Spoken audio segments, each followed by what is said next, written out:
Welcome to Thinking Deeper by 6-7. Today's deep dive is going to challenge everything you assume about one of history's greatest villains. I mean, we usually hear the story of this disorganized, raving madman Right. just sort of stumbling his way into power. Yeah, that's definitely the standard narrative people know. Exactly. But today, we are stripping away that myth. We're going to expose his actions as a highly calculated ideological war against the very concepts of God, equality, and human rights.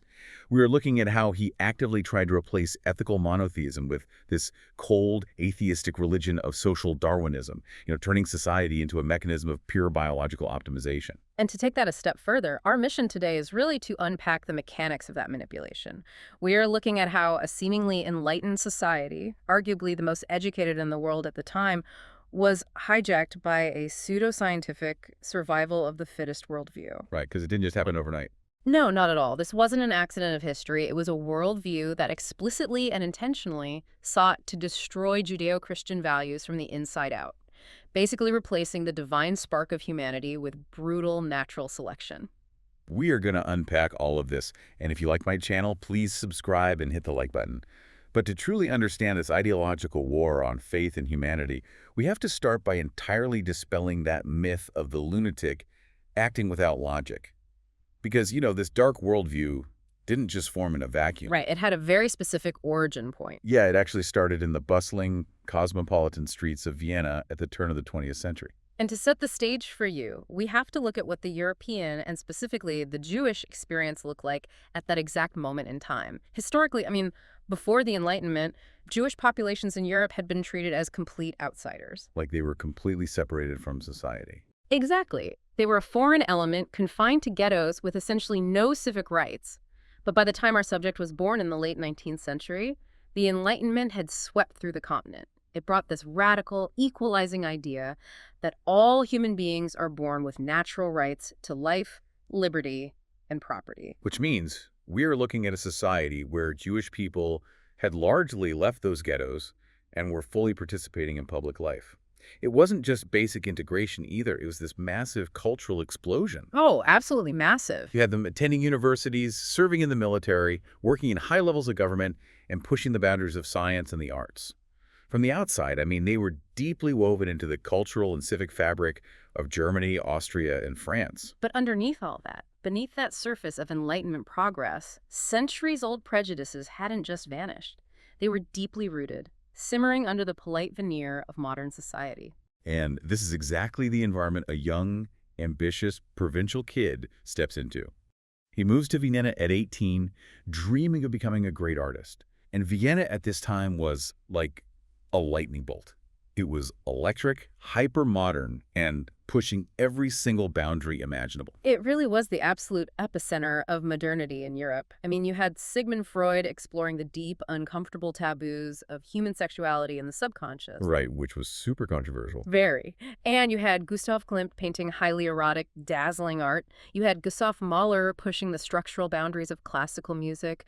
Vienna was this intense, messy battleground where rigid, aristocratic tradition was colliding head-on with explosive modernism. And he absolutely hated it. He was a small-town kid who came in with traditional dreams, but he was utterly disgusted by the reality of the city. You look at the open exploration of social taboos like poverty, sex, new forms of government, and he didn't see progress or intellectual freedom. No, he saw moral decay. Exactly. He saw moral decay. And, crucially, he blamed that decay specifically on Vienna's Jewish artists and intellectuals. He convinced himself there was an active conspiracy to destroy everything that was pure, wholesome, and traditionally German. Which is deeply ironic when we remember he moved there to be an artist. True art usually requires a willingness to challenge conventions, right? To be open-minded and vulnerable. Yeah, you have to feel something. Exactly. But his art was the exact opposite. His paintings were technically proficient-like. He could paint a building with perfect architectural lines. But art critics and historians describe them as stiff and entirely soulless. There was just no human emotion in them. Which perfectly explains why the Academy of Fine Arts in Vienna rejected him. Twice. So now you have this young man who is broke, aimless, wandering the streets of a multi-ethnic empire he completely resents and feeling like a total personal failure. A dangerous combination. Very. And that is when he stumbles into what historians call the Volkisch ideology.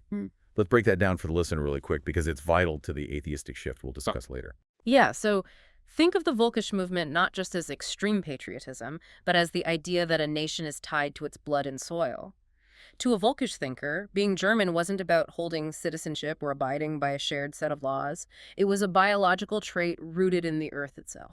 So it's rejecting the whole concept of a modern state. Completely. It was a toxic cocktail of racism, extreme romanticism, and pseudoscientific populism that rejected the modern intellectual world. It idealized a mythical, pure, biologically superior German folk or people. But, holding those toxic views in your own head is one thing. Weaponizing them to build a political movement requires a mechanism.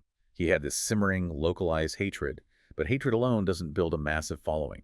He needed a blueprint. Right, he needed to know how to sell it. Exactly. And he found that blueprint by watching the man who was running Vienna at the time, Mayor Karl Lueger. Lueger is such a critical and contradictory figure in this story. On the surface, Lueger didn't actually seem like an ideological fanatic.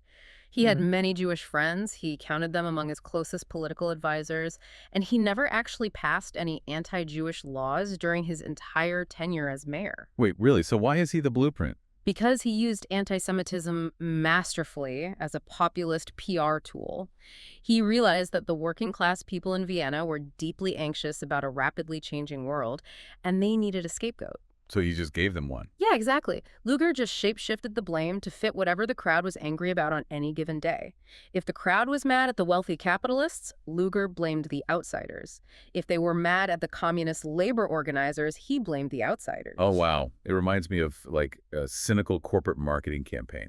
Let's take that analogy deeper, actually. Think about how a ruthless marketing team does A/B testing today. Oh, that's a great point. Right. They don't have to believe in the product. They just throw out different ads and track which one gets the most clicks based on consumer pain points. Lueger was doing live A/B testing on human anger.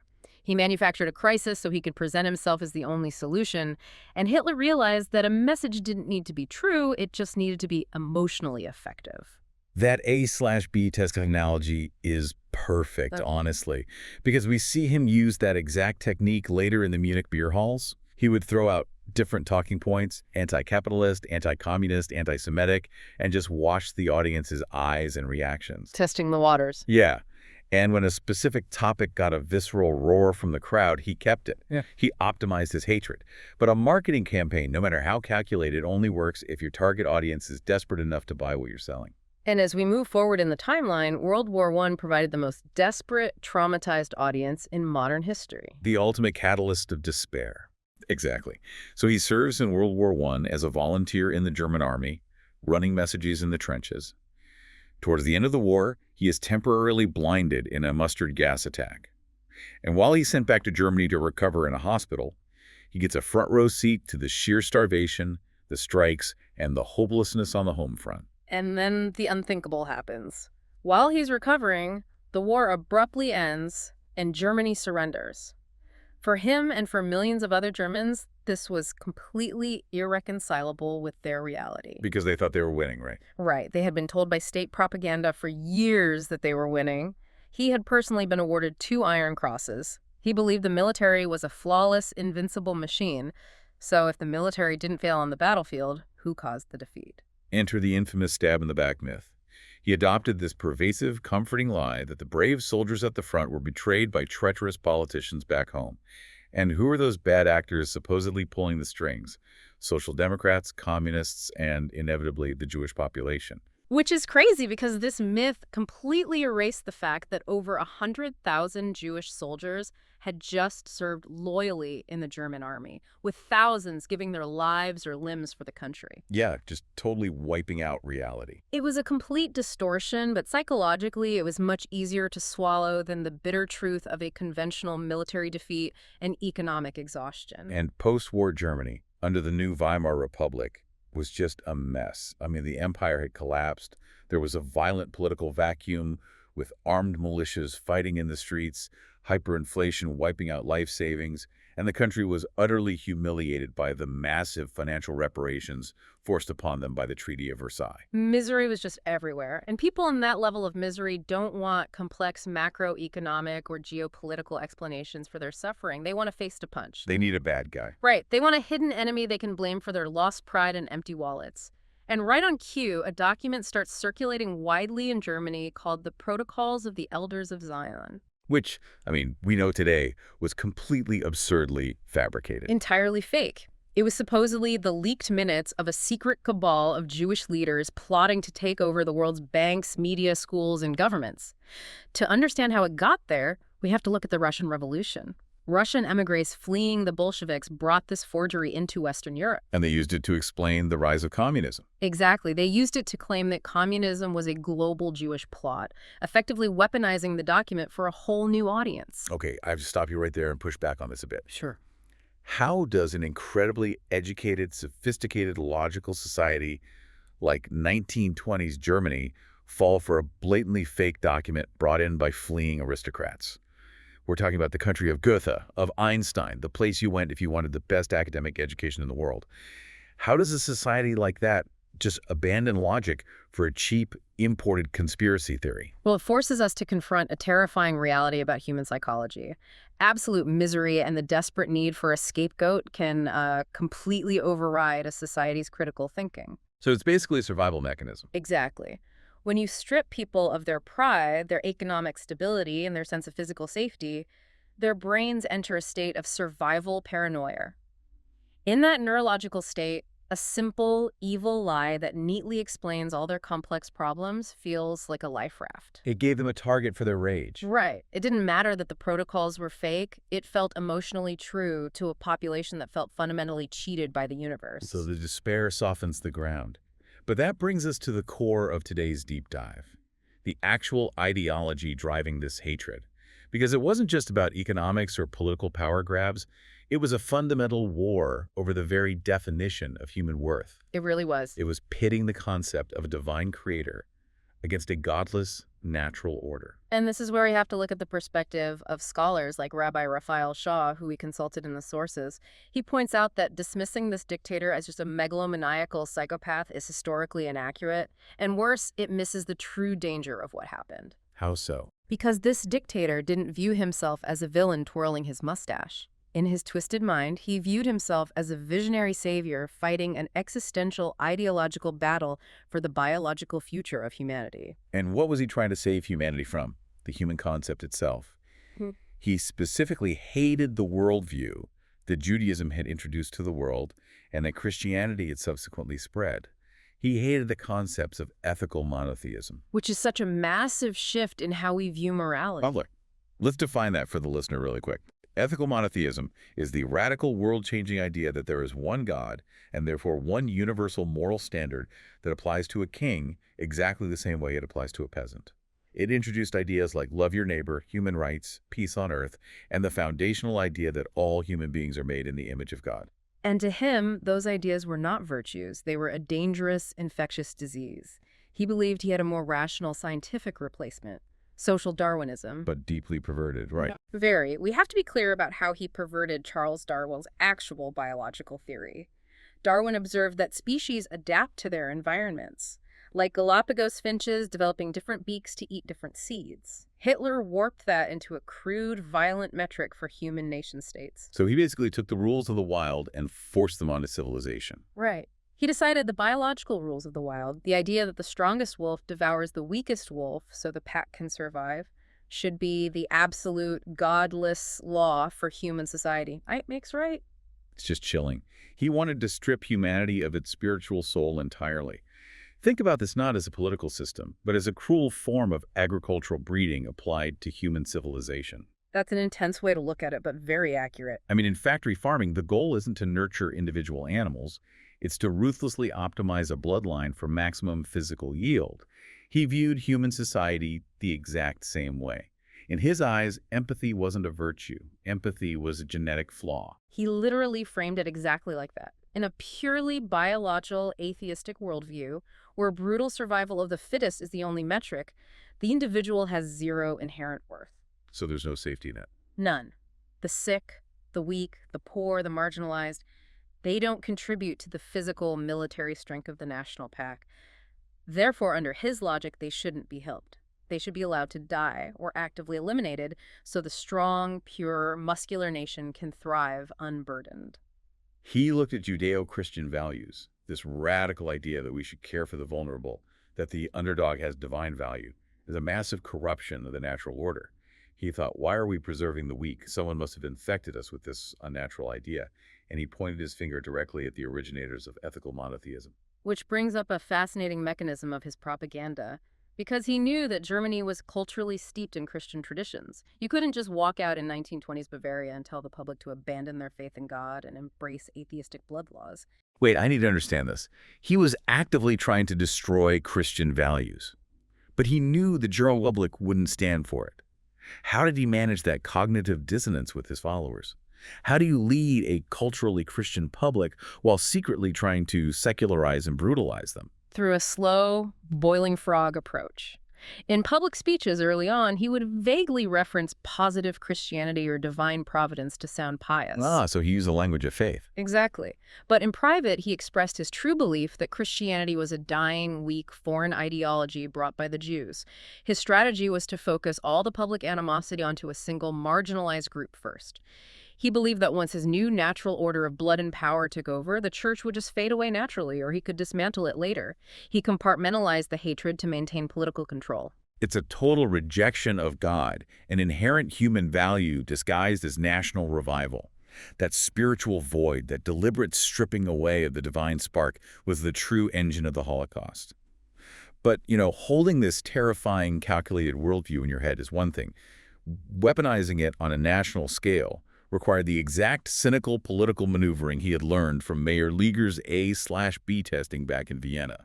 Yeah, the ideas needed a vehicle, and he found that vehicle shortly after World War I.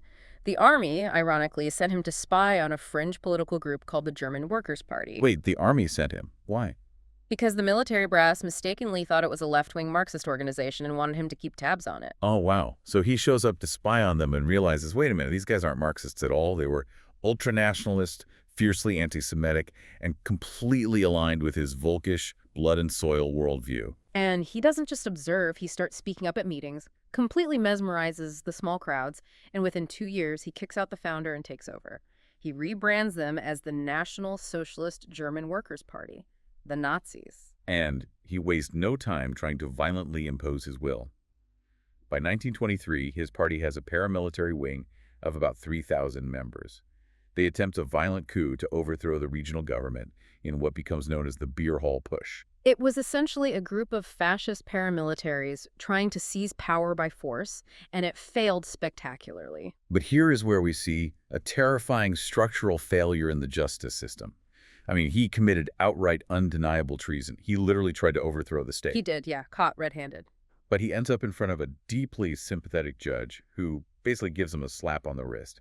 Instead of facing a harsh penalty that would have ended his political career forever, he gets a light prison sentence. And while he's sitting in a comfortable cell, he dictates his book, Mein Kampf, laying out this entire anti-Judaism social Darwinist ideology plainly for anyone to read.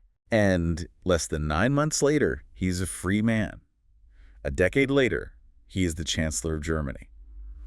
I have to ask you to explain that to me. The legal side of it. Yeah, because I look at this and think, how does an extremist try to overthrow the government, get caught, write a best-selling book detailing his horrific plans, and the institutions just let him walk right back into the political arena? Well, you have to look at who is wearing the judge's robes. Huh. The Weimar justice system was largely staffed by conservative holdovers from the old German Empire, the Kaiser's era. So they weren't exactly fans of the new democratic government either. Exactly. These judges actively despised the new democratic republic they were sworn to protect.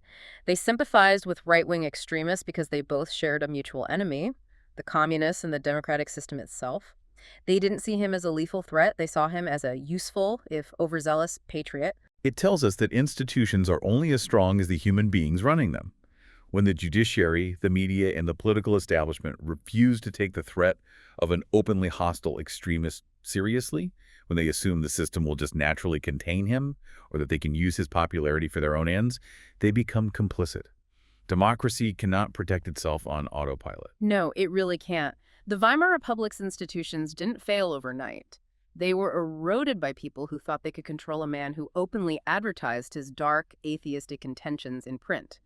It is a sobering warning about the fragility of the rule of law. And despite all of that institutional failure, Despite him gaining absolute, terrifying power, and despite the unimaginable, horrific tragedy of the Holocaust, his ultimate goal failed. He tried to permanently wipe out the idea of inherent human worth, and he could not do it. He fundamentally failed. And that is why understanding this rational yet deeply twisted ideology is so vital. We often rely on the word madman because it distances us from the horror. It makes it feel like an unrepeatable freak accident of history. Exactly.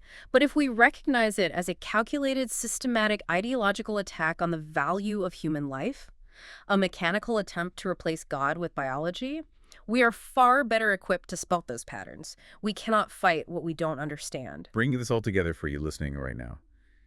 If you believe in love, if you believe in compassion, the sanctity of life, or that there is a divine spark inside each and every human being, your very existence is proof that his ideology lost. That's really well said. For any marginalized group he tried to destroy, simply existing and thriving today is the ultimate act of defiance against social Darwinism. It is a powerful reminder that the idea of human dignity is incredibly resilient, even against the darkest, most industrialized attempts to extinguish it. I want to leave you with a final thought to mull over. Go for it. If history's greatest atrocities were fueled by stripping away the divine, inherent value of human life in favor of a cold, biological survival of the fittest, we must ask ourselves today, where else in our modern, fast-paced world are we quietly accepting purely utilitarian might makes right narratives? And what are the hidden costs of treating human beings merely as biological data points to be optimized, rather than individuals with souls? Something to think about. Till next time.